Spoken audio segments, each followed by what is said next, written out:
اویس کرنی کو یہ مقام کیسے ملا؟ ایک بزرگ گزرے ہیں، حضرت اویس کرنی یہ تابعین میں سے تھا۔ نبی کریم صلی اللہ علیہ وسلم کا زمانہ پایا اور یہ اکیلے اپنے والدہ کی خدمت کرنے والے تھے۔ ایک مکفر والدہ سے انہوں نے اجازت مانگی کہ میں نبی کریم صلی اللہ علیہ وسلم کا دیدار کروں۔ نبی کریم صلی اللہ علیہ وسلم کی دیدار کی اجازت تو مل گئی، مگر والدہ نے کہا، بیٹا خدمت کرنے والا پیچھے کوئی دوسرا نہیں رہا، تم جلدی لوٹ کر آنا۔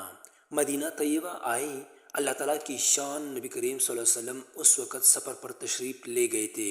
یہ وہاں نہ ٹھہرے اور واپس آ گئے۔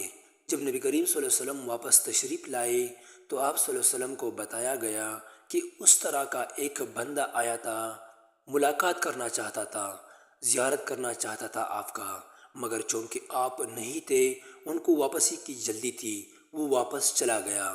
نبی کریم صلی اللہ علیہ وسلم اس بات کو سن کر بہت خوش ہوا، چنانچہ کتابوں میں لکھا ہے کہ نبی کریم صلی اللہ علیہ وسلم نے اپنا ایک جبہ حضرت عمر رضی اللہ عنہ اور حضرت علی رضی اللہ عنہ کے حوالے فرمایا اور کہا کہ اس بندے کا نام اویس ہے، کرنی قبیلے کا ہے، میرے اس جبے کو لے جانا، اور جب وہ پہنے تو اسے کہنا کہ میری امت کی بخشش کا وہ دعا کر دے۔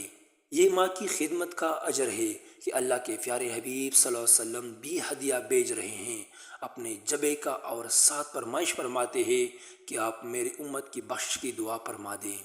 اویس کرنی کی زندگی ہمارے لیے ایک سبق ہے۔ اگر آپ کے گھر میں ماں باپ زندہ ہے تو آپ بہت خوش قسمت ہیں۔